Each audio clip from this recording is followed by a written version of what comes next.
সুপ্রিয় দর্শক শ্রোতা সকলকে শুভেচ্ছা জানিয়ে শুরু করছি বাংলাভিউ সারাদিনের খবর।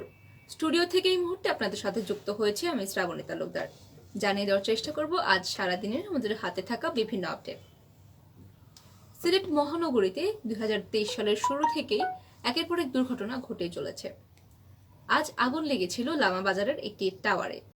সিলেট মহানগরের লামা বাজারের ফ্যামিলি টাওয়ারের পার্কিং এ বৈদ্যুতিক শর্ট সার্কিট থেকে হঠাৎ করেই আগুনের সূত্রপাত ঘটে। 6 ফেব্রুয়ারি সকাল দুপুর 12টার দিকে এই আগুনটির সূত্রপাত ঘটে বলে জানা যায় এবং বৈদ্যুতিক লাইনের শর্ট সার্কিট থেকে আগুনটির সূত্রপাত হয়। তবে এতে বড় ধরনের কোনো ক্ষয়ক্ষতির খবর পাওয়া যায়নি এবং ফায়ার ব্রিগেডকেও ডাকতে হয়নি। স্থানীয়দের সহায়তায় বিদ্যুৎ বিভাগের লোকজন এসে তাৎক্ষণিকভাবে আগুনটি নিভিয়ে ফেলেন।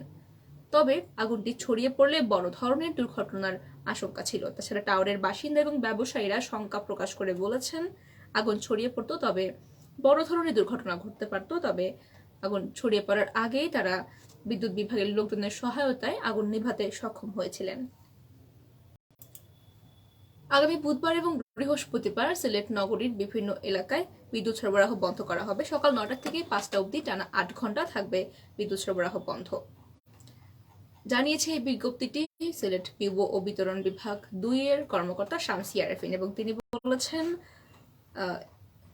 বোরহানুদ্দিন এলাকা এবং রাজবাড়ী এলাকার দুটি 11 কেভি ফিডারের মেরামত এবং সংরক্ষণ কাজের জন্য শাখা প্রশাখা কর্তন করার জন্য বৃহস্পতিবার এবং বুধবার কিছু কিছু এলাকায় বিদ্যুৎ সরবরাহ বন্ধ রাখা হবে।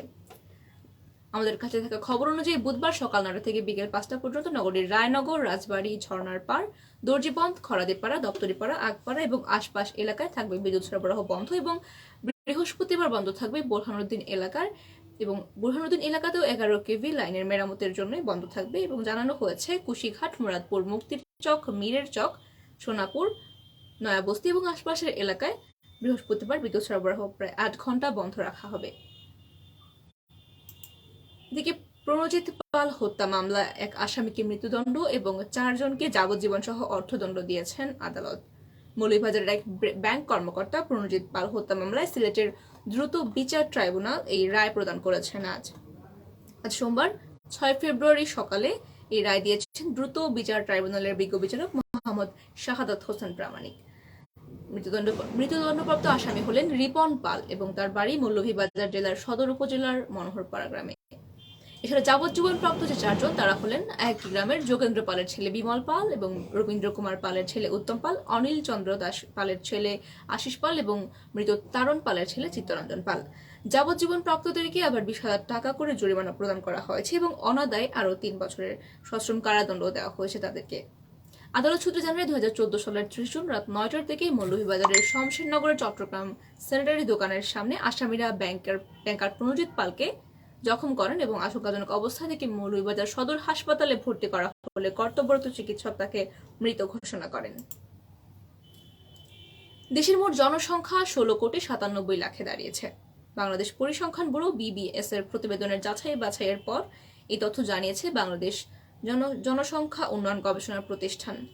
আজ সোমবার রাজধানীর শেরেবাংলা নগরের NEC সম্মেলন কক্ষে জনশুমারির পরবর্তী মূল্যায়নের প্রতিবেদন প্রকাশ করা হয়েছে এবং জানানো হয়েছে মাঠ পর্যায়ে যাচাই বাছাই শেষে এই তথ্যটি প্রকাশ করা হয়েছে। BDS জানিয়েছে বাংলাদেশের জনসংখ্যা বেড়ে দাঁড়িয়েছে 16,97,477 জনে।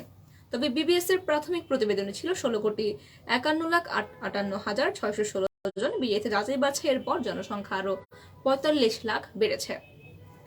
বিশ্বের যে কোনো দেশে জনশুমারির 5% পর্যন্ত আন্ডার কাউন্ট জাতিসংঘের স্বীকৃত জাতিসংঘের নিয়ম অনুযায়ী তৃতীয় পক্ষের মাধ্যমে যাচাই বাছাই করা BBS এর জনশুমারি সঠিক। সুপ্রিয় দর্শক শ্রোতা, জানিয়ে দেওয়ার চেষ্টা করছিলাম আমাদের হাতে থাকা আজ সারাদিনের নানা আপডেট। এতক্ষণ যারা সঙ্গে ছিলেন সকলকে অসংখ্য ধন্যবাদ। পরবর্তী আপডেট পেতে আমাদের সঙ্গেই থাকুন।